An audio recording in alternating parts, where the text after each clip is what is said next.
dimension dans laquelle on doit vivre un service aussi pour Dieu. Un service avec joie et passion, c'est un peu le tel comme c'est donné. Hein. Servir l'Éternel avec joie et passion, mais surtout avec beaucoup d'humilité, car c'est Dieu qui nous appelle et c'est lui qui nous donne de rentrer dans ce service-là. On a besoin d'humilité également pour pouvoir mener au bien cette mission qui nous est accordée. Alors qu'il nous appelle à cela, il est question également de notre foi. Est-ce que nous avons tellement confiance à Dieu pour dire « Oui Seigneur, j'y vais ». Elle me dit « Tu montes là ». Je dis « Mais Seigneur, tu ne vois pas la montagne, comment est-ce qu'elle est très haute ?» Il dit « Vas-y, monte ».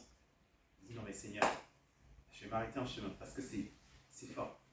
Mais la foi aussi va nous pousser en fait à se dire on ne regarde pas les obstacles avec nos yeux humains. On les regarde avec un aspect spirituel. On dit, même si ça paraît grand, même si ça paraît énorme, c'est rien devant Dieu qui a créé toutes choses. Ouais. Et où est-ce que notre foi se situe? À quel niveau sommes-nous? À quel curseur sommes-nous? Est-ce qu'on est encore au début ou est-ce qu'on est un peu avancé? On se dit, voilà, on est au maximum ou on a besoin de faire progresser encore cette foi pour aller jusqu'au bout. Et notre foi, je pense, ne doit pas être comme une flamme, vous savez, qui est juste allumée à l'extérieur. Et quand il y a le vent qui passe, ça éteint. Non. Elle doit continuer de brûler. Et c'est ce que j'ai envie pour nous ce matin. Qu'on ait cette foi qui soit comme cette flamme qui continue de brûler et qui, même face aux obstacles, résiste et continue de briller. Il viendra des jours où Dieu sera silencieux également.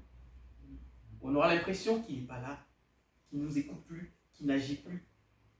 Et il y aura des moments aussi où il y aura la tempête en fait qui va arriver. On se dit, mais ma foi, elle est bousculée, elle est bouleversée.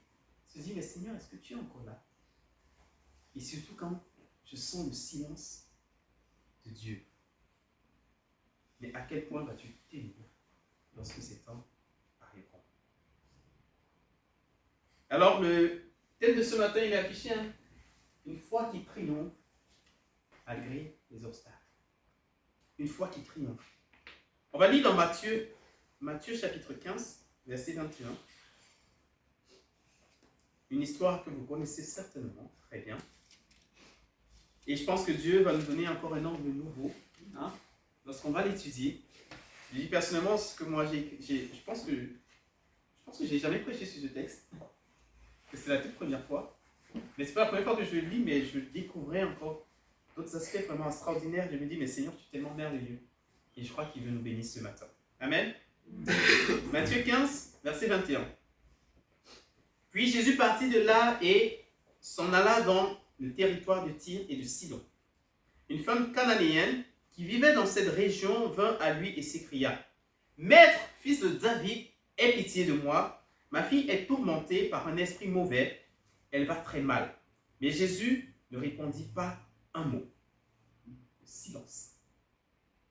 Ses disciples s'approchèrent pour lui adresser cette demande. « Renvoie-la, car elle ne cesse de crier en nous suivant. » Jésus répondit, « Je n'ai pas été envoyé qu'aux brebis perdues du peuple d'Israël. » Mais la femme vint se mettre à genoux devant lui et dit, « Maître, aide-moi. » Jésus répondit, « Il n'est pas bien de prendre le pain des enfants et de le jeter aux chiens. » « C'est vrai, maître, dit-elle, pourtant même des chiens mangent des miettes qui tombent de la table de leur maître. » Alors Jésus lui répondit, « Oh, que ta foi est grande. Dieu t'accordera ce que tu désires. » Et sa fille fut guérie à ce moment même. Amen.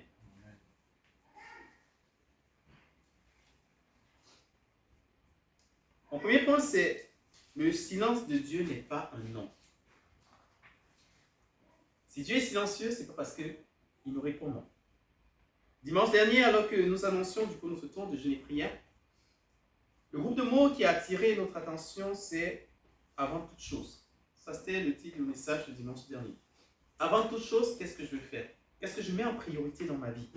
Et c'est ce temps de prière, en fait, finalement. Et on se dit, si on veut démarrer une rentrée, si on veut démarrer une année, si on veut démarrer une période, on veut la démarrer avec Dieu. En toute chose. C'est lui d'abord, avant toute chose. Qu'est-ce qui est prioritaire pour moi? qu'est-ce que je dois placer en premier? Et on arrive à la conclusion effectivement que la prière est la première chose. Mais que faire face lorsqu'on a le silence devant nous? Tu pries au point de ne plus avoir de salive dans la bouche. Tu dis, mais Seigneur, j'ai crié à toi. Mais rien, le silence. Pas de réponse. Est-ce que ce silence alors sera pour nous une réponse ou un abandon? Tu dis, ok, je laisse tomber. On n'en parle plus. Parce que finalement, il n'y aura pas de réponse. Mais à quel point seras-tu prêt à continuer de crier à Dieu et espérer voir une réponse? Parce que je crois une chose, c'est que Dieu a toujours une réponse pour nous. Et parfois même le silence peut être une réponse. Mais par contre, le silence ne veut pas forcément dire que c'est non. Cette femme criait vers Jésus. Aie pitié de moi, Jésus, fils de David. Rien, nada, aucune réponse. Rien du tout. Au point où les disciples sont perturbés et viennent vers Jésus pour lui dire, mais chasse cette femme en fait. Elle passe son temps à nous suivre, à crier derrière nous. Pourquoi eux-mêmes ne partent pas la chasser? Il dit, Jésus, chasse-la. C'est toi, c'est vers toi qu'elle crie. Et une parole qui peut être pour quelqu'un ce matin. Le silence de Dieu est dans le but de voir à quel point tu es déterminé. Moi, je crois cela. À quel point tu es déterminé. Mais aussi, pour que durant ce temps de silence, ton entourage remarque en fait ton besoin. Alors que tu cries à Dieu, qu'il n'y a pas de réponse, ton entourage va pouvoir remarquer, il se dit, ah bah lui, il se dit qu'il est chrétien. Regarde ce qu'il vit. Regarde dans quelle situation il est. Il passe son temps à prier son Dieu, rien. Rien ne se passe. Dieu n'agit pas. Dieu ne fait rien. Alors que leur attention est davantage focalisée sur toi. Et qu'ils réalisent encore quel est ton problème, la profondeur de ton problème, la grandeur. Dieu agit pour leur montrer qu'il est Dieu. Pour leur montrer qu'il est avec toi et que ta situation ne le dépasse pas. Mais parfois ce silence peut être simplement ça. Que les autres soient concentrés sur ta situation. Qu'ils soient concentrés sur toi. Parce que quand Dieu va agir, ils vont comprendre en fait que ce n'est pas juste une histoire qui t'est racontée ou quoi que ce soit, mais que Dieu agit réellement. Vous savez, dans la Bible, vous avez l'histoire de cet aveugle de naissance. Les gens savaient qu'il était comme ça. Depuis tout petit, il a grandi, il était toujours dans sa situation, dans sa position. On le savait. Et quand Jésus l'a guéri, et qu'il allait se montrer à tout le monde, on disait, c'est vrai quand même, on ne peut pas discuter sur le fait qu'il est guéri. Mais après, pour détourner la situation, il commence à dire, mais est-ce que tu étais vraiment aveugle depuis la naissance? On allait voir ses parents pour... Ils disent, mais nous, en tout cas, on ne sait pas ce qui s'est passé, mais on sait que d'autres enfants étaient aveugles depuis la naissance. Les gens ont pu remarquer ce silence. Et lorsque Dieu a agi, ils ont vu que ce n'était pas l'œuvre d'un homme et que ça les dépassait. Et même s'ils cherchaient à cafouiller, à couvrir, à donner une interprétation autre à ce qui s'était passé, dans leur fond intérieur, ils réalisaient que ce Dieu a agi. Alors qu'il y avait le silence, Dieu agit au moment favorable. Les yeux étaient braqués sur la situation. Et il a agi. Le silence de Dieu n'est pas un non, ni un abandon. Alors, un autre point, tu devras faire face aux obstacles de ta foi. Les obstacles peuvent être multiples. Je suis sûr que je ne vous apprends rien par rapport à cela. Les obstacles, ça peut être les autres qui sont autour de nous. Ça peut être nos origines, ça peut être notre personnalité, ce que les gens pensent et disent de nous, la peur, le rejet, le doute, plein de choses peuvent venir et être des obstacles à notre foi. Les disciples vont dire, Seigneur, renvoie cette femme. Pourquoi à ce moment ils ne disent pas, réponds à la prière de cette femme. Soulage cette femme. Hein? Ils ont vu ce que Jésus était capable de faire. Tous les miracles qu'il a accomplis. Ils étaient là, ils étaient présents. Mais maintenant, on se met dans une situation où il y a une femme qui est dans le besoin. Au lieu de dire, mais Jésus, viens à son secours. Afin qu'elle ne crie plus. Afin qu'elle soit soulagée. Mais eux, ils vont dire, renvoie cette femme. Les cris de cette femme commençaient à être perturbants. Mais en aucun cas, son problème ne les intéresse. Mais une chose qui est importante, qui est soulignée, c'est qu'ils connaissent l'origine de cette femme. Alors on peut avoir plusieurs hypothèses en fait sur la compréhension de pourquoi est-ce il demande plutôt à Jésus de renvoyer la femme au lieu de répondre à son besoin. On peut avoir plusieurs hypothèses, on peut analyser, on peut essayer de voir. Mais pour moi, dans toutes ces hypothèses-là, il y a une chose que je trouve qui est la vérité, la réalité, ou bien l'explication la plus plausible. C'était les origines de cette femme. Le problème n'était pas trop son problème, la situation, la difficulté à répondre à son besoin, mais c'était plus de savoir qui est cette femme, d'où elle vient, et pourquoi vient-elle perturber le maître. Et c'est ça finalement le problème pour eux. Une femme cananéenne, dit Matthieu. Vous savez, dans 1 Samuel 1, alors que Anne est là et prie Dieu, vous dites, donne-moi un enfant. Donne-moi un fils que je vais appeler Samuel, que je vais mettre à ton service. Élie la voit, là, elle était lamentée, elle pleurait. Et il dit, mais j'ai ivre à cette heure. Sors. Hein? Lui, dans sa situation, quand il regarde, la première aspect, c'est elle est ivre. Mais non, priez devant Dieu, suppliez le Seigneur de venir à son secours, de répondre à sa prière. Mais quand il a compris, il a dit, il a donné une prophétie qui s'est réalisée dans sa vie. Et lui, parfois, la première impression sur laquelle on se bloque n'est pas forcément la bonne. Vous voyez? Et les disciples sont bloqués sur ça. Ils se disent, mais c'est une femme cananéenne. Il n'y a pas de partage entre nous.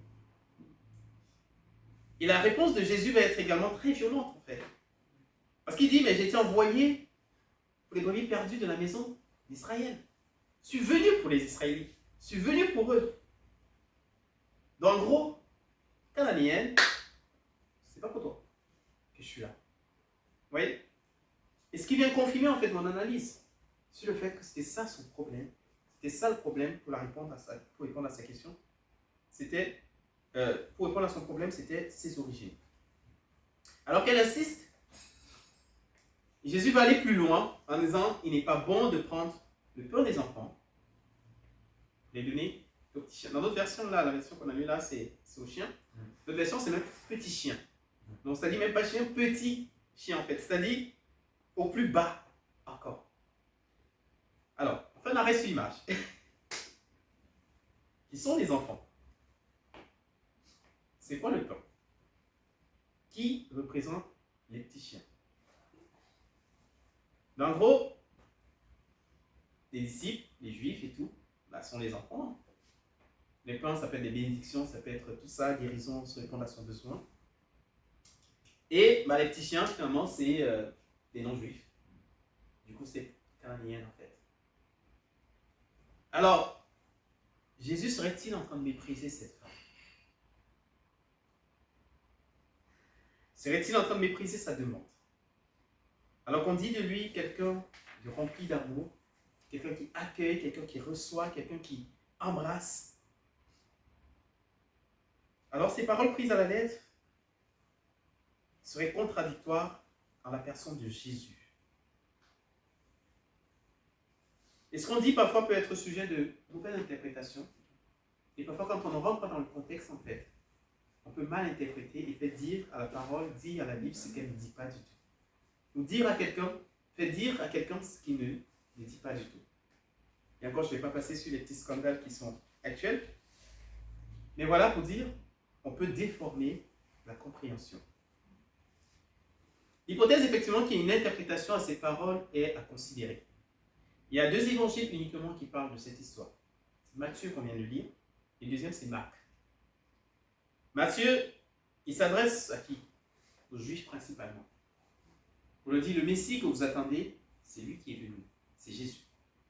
Marc va plus s'intéresser aux Grecs en fait, aux non-Juifs aussi.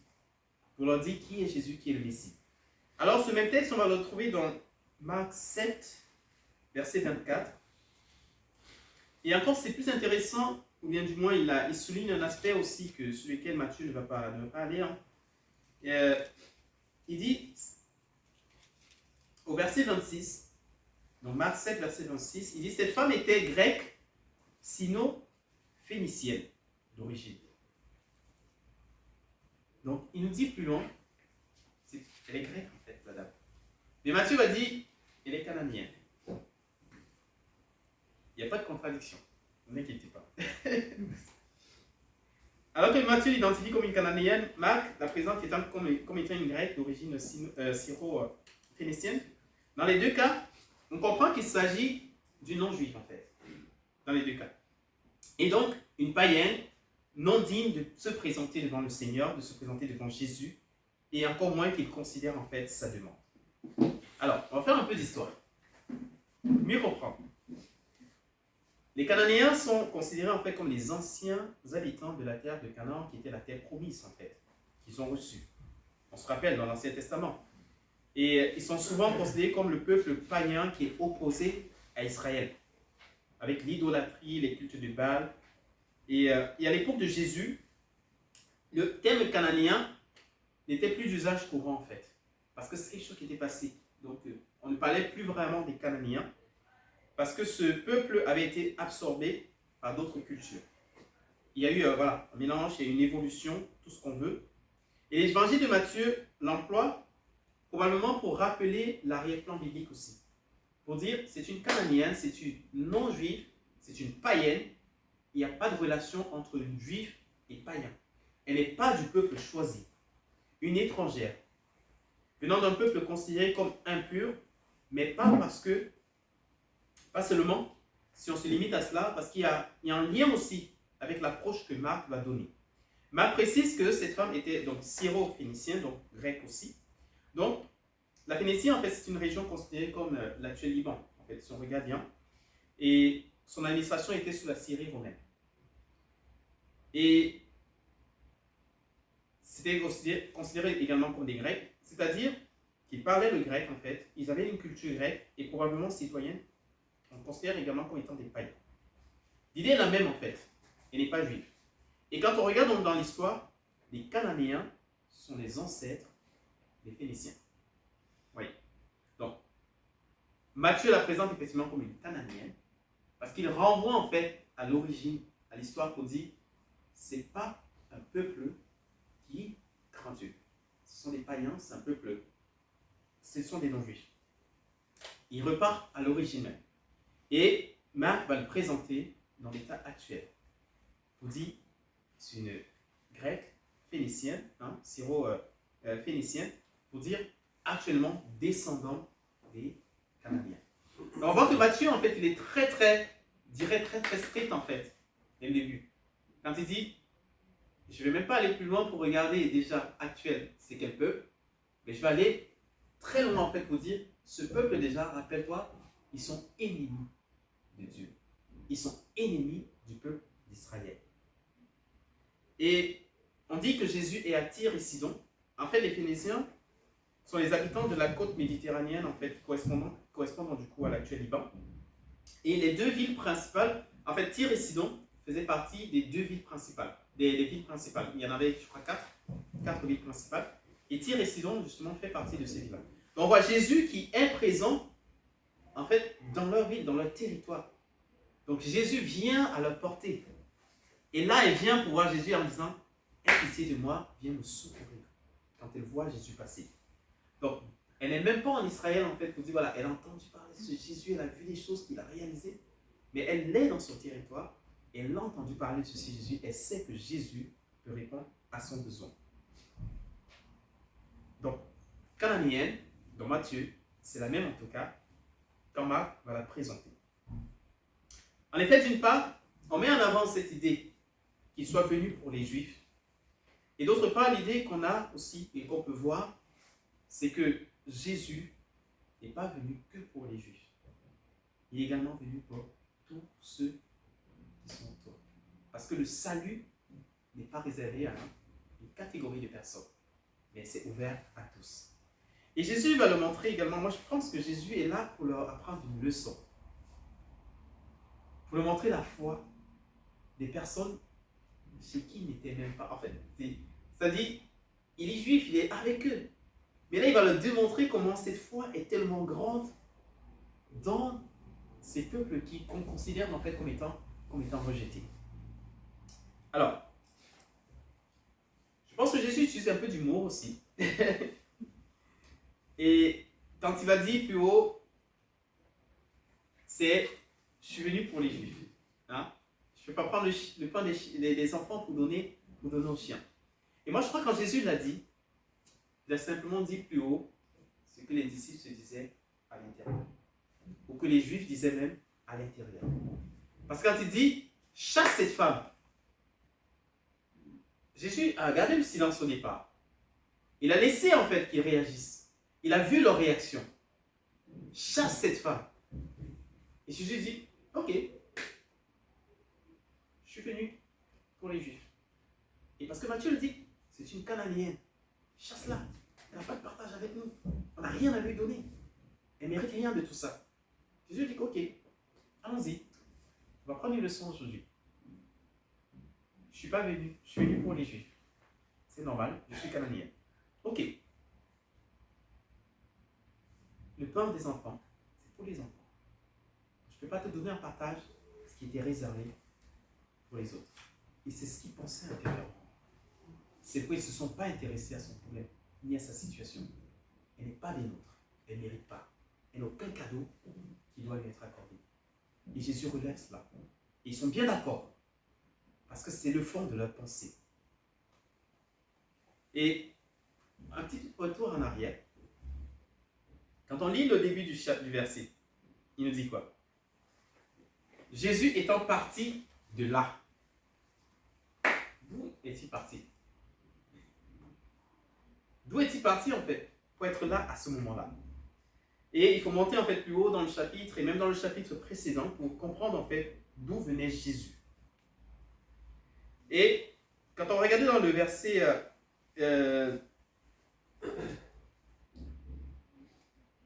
dans le verset précédent, on va voir que Jésus va dire, lorsqu'il va reprocher les principaux sacrificateurs, et qui m'ont dit, mais tes disciples en fait, ils sont là, ils mangent, ils sont se laver les mains, ils font ceci, ils font cela, ça c'est notre culture, c'est ce qu'on met en avant, il faut le faire, et vous ne le faites pas. Il dit à un moment donné, hypocrite que vous êtes. Et Ésaïe l'a dit, vous m'honorez des lèvres, et vous faites semblant. Votre cœur est éloigné de moi. J'ai pris ce matin que notre cœur soit éloigné de Dieu. Hein? Mais il leur reproche avec cela. Vous faites ce qui est mal. Votre cœur est éloigné de moi. Et quand il le dit à qui? Aux Juifs, aux religieux, aux principaux sacrificateurs. Toutes ces personnes qui sont des leaders en fait, spirituels. Donc Jésus, en arrivant à Tyr et Sidon, il vient de Jérusalem. Il vient en fait de leur pays, de leur ville. Il vient de chez eux pour repartir en terre étrangère.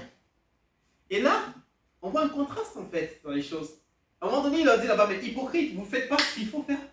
Vous obligez les gens à faire des choses qui sont en contraire à la parole de Dieu.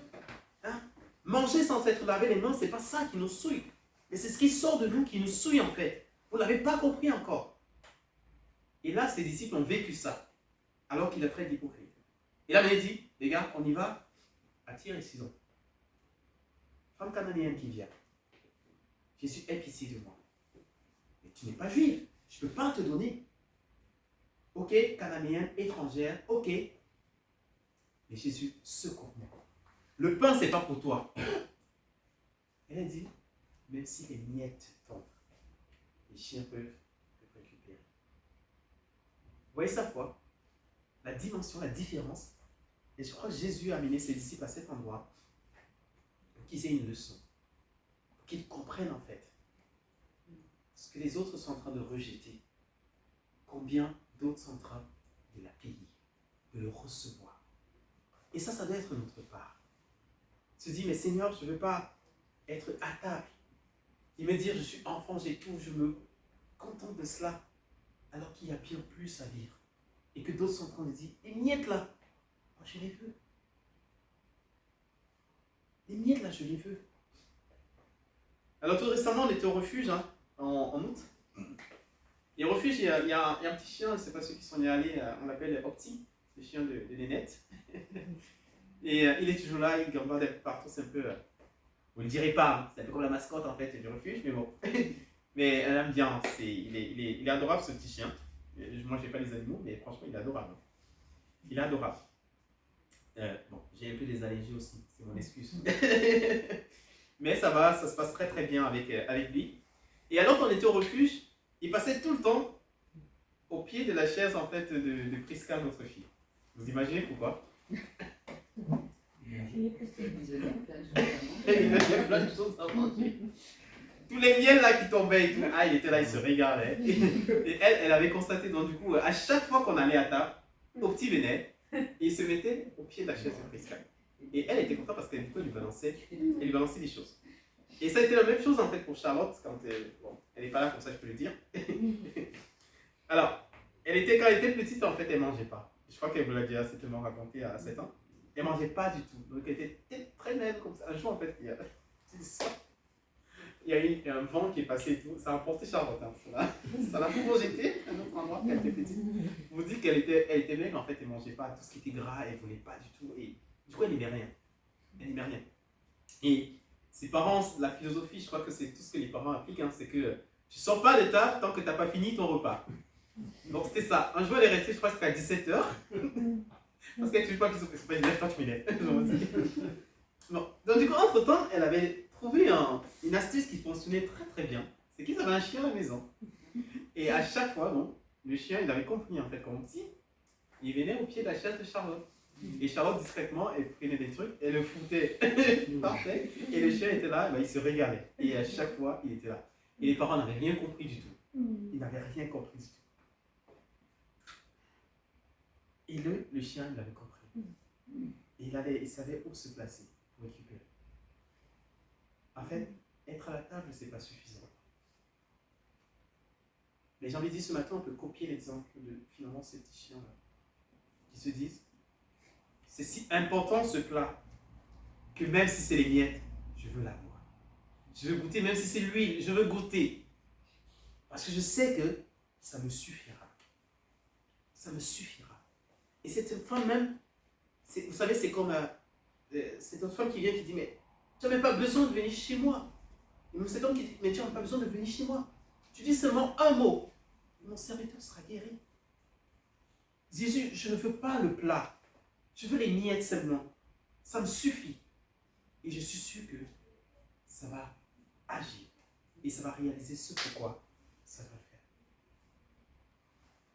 Jésus n'est pas en train de mépriser cette femme. Il éprouve sa foi, oui. Mais il montre également à ses disciples la grandeur de la foi de cette femme. Il veut qu'ils réalisent dans quel contexte elle est. Jésus, c'est une Cananéenne, chasse-la. Ok, Cananéenne, tu n'es pas juif, je suis venu pour les juifs. C'est ce que vous pensez. Et là, elle a obtenu ce qu'elle voulait. Parce qu'il le montre encore, je suis venu pour agir. Et pas simplement pour une catégorie de personnes, mais pour tous. Mais pour tous.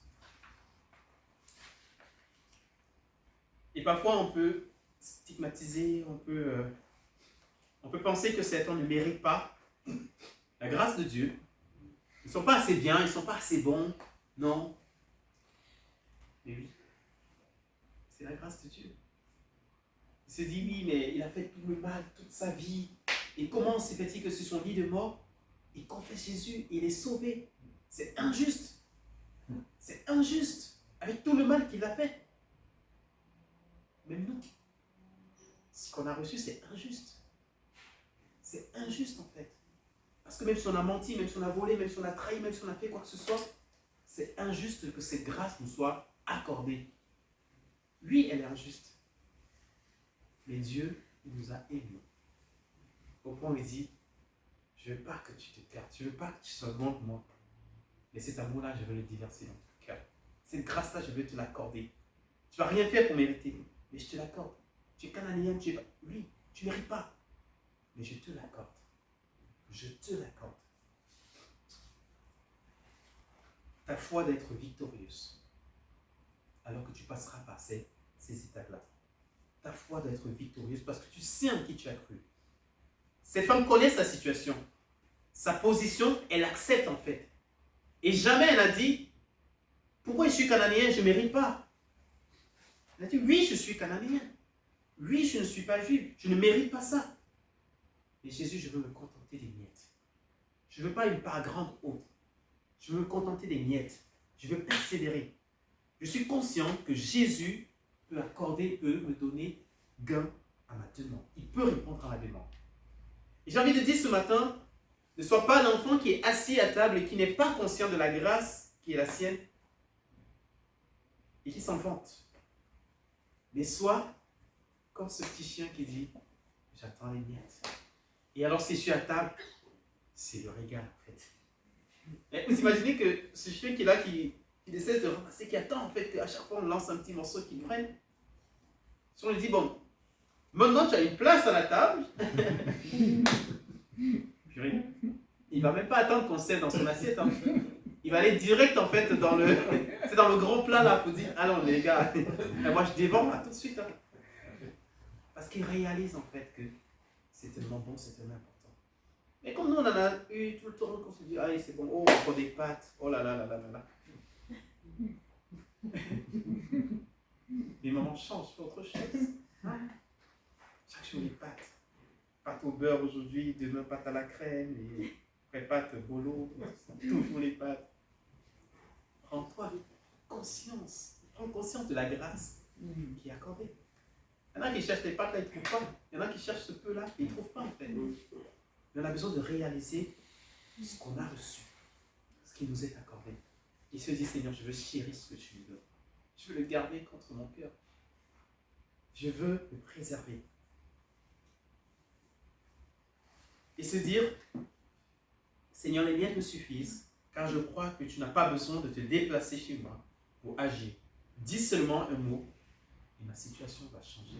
Et je garde la foi en toi. Même si les circonstances, même si la tempête vient me dire, réveille-toi, tu n'auras rien. Seigneur, je garde cette foi en toi. Parce que je t'appartiens, je suis ton enfant. Je suis ton enfant. Et Dieu a besoin de ta foi pour te conduire à de nouvelles étapes. Une nouvelle dimension, oui, on veut le vivre. Ça va dépendre de la persévérance de ta foi, si tu veux vivre cela. Tu dis, Seigneur, je veux te servir avec joie, avec passion. C'est avec pour base ta foi que tu vas y arriver. Et ça nécessite aussi d'être dans cette relation, bien sûr, avec Dieu, une relation perpétuelle qui continue de grandir, qui continue de progresser.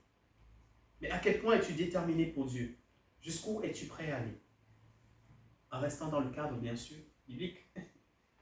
Parce qu'on dit souvent jusqu'où est-ce que... Ouais, et qu'on commence à penser l'impossible et tout. On dit, ouais, je vais faire ça, je vais... Non. On reste bien sûr dans le cadre biblique.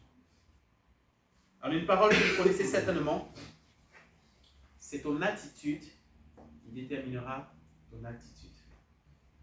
Alors si tu veux progresser dans une autre dimension avec Dieu, pour aller plus loin, vivre encore des choses extraordinaires, tout dépendra de ton attitude. Parce que cette attitude-là, Dieu veut qu'on puisse la vivre. Mais ça dépendra de notre position. À cause de sa foi, sans hypocrisie, que Jésus a reproché à d'autres, elle va vivre le surnaturel. Jean disait, la lumière est venue chez les siens et les siens l'ont rejetée. Mais à tous ceux qui l'ont reçu, à ceux qui croient en son nom, elle a donné le pouvoir de devenir enfant de Dieu. Cananéenne, grec ou pas, elle le devient. Pas Christ. Et je crois que Dieu nous parle également, par extension, sur cette notion de service. Et je dis premièrement à moi-même, si tu négliges le don de Dieu, d'autres identifieront sa valeur et vivront l'excellence. Et tu ne pourras pas te plaindre ensuite, parce que tu as négligé au départ le don de Dieu.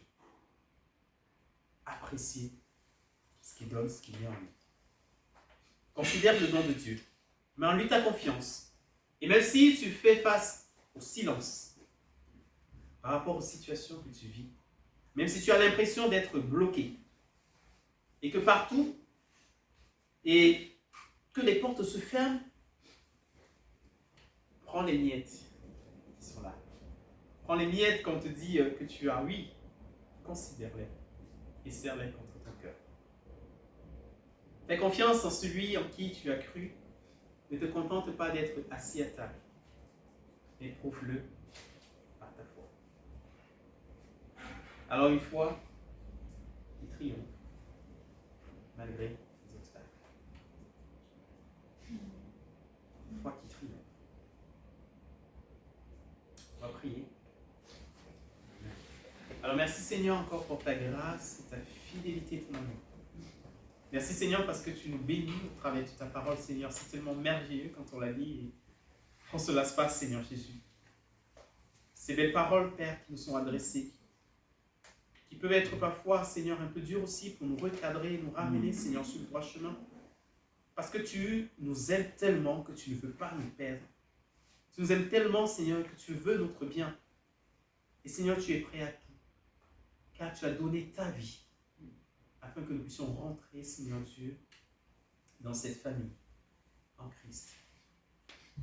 Alors ce matin, Seigneur Dieu, on veut considérer ce qui nous a été accordé. On veut considérer ce qui nous a été donné. Et on ne veut pas passer à côté de l'essentiel, Seigneur, mais garder cette foi. Alors que le silence peut être en ta vie en ce moment dans nos vies, et qu'on a l'impression que rien ne va, que tu n'écoutes plus, Seigneur, nos prières. Père, tu attends que les projecteurs soient braqués pour voir combien tu es grand et combien tu agis avec puissance, Père éternel. Alors Seigneur, donne-nous de ne pas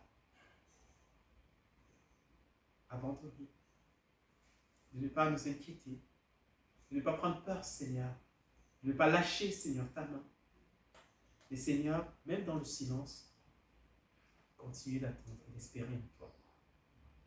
Alors même, Seigneur, que des obstacles vont se dresser, et se dressent peut-être dans la vie de quelqu'un encore, Seigneur, en ce jour.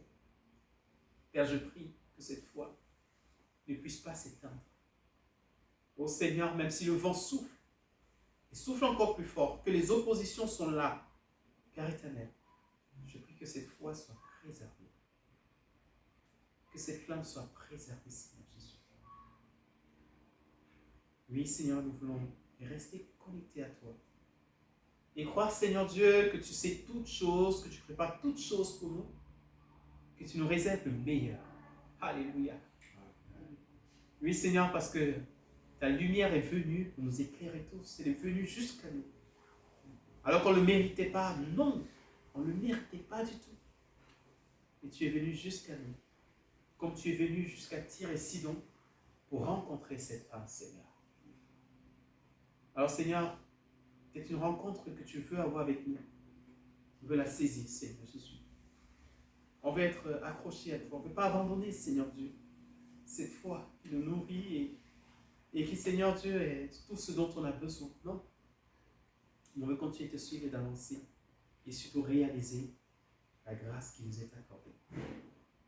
Merci encore pour ton amour. Merci encore pour ta présence. Merci encore pour la joie que c'est de te connaître, de te servir. Et même si, Seigneur Dieu, tout voudrait nous attrister, on veut retrouver cette joie en toi, Seigneur. Et rester ferme, enraciné en toi. Je prie que tu encourages un cœur ce matin. Je prie que tu fortifies une personne ce matin encore. Alléluia. Dis, tout n'est pas fini. J'ai le dernier mot. J'ai le dernier mot. C'est Dieu qui a le dernier mot. C'est Jésus qui a le dernier mot. Alors oui, nous pouvons lui faire confiance. Alors oui, nous pouvons nous accrocher à lui et s'attendre à lui.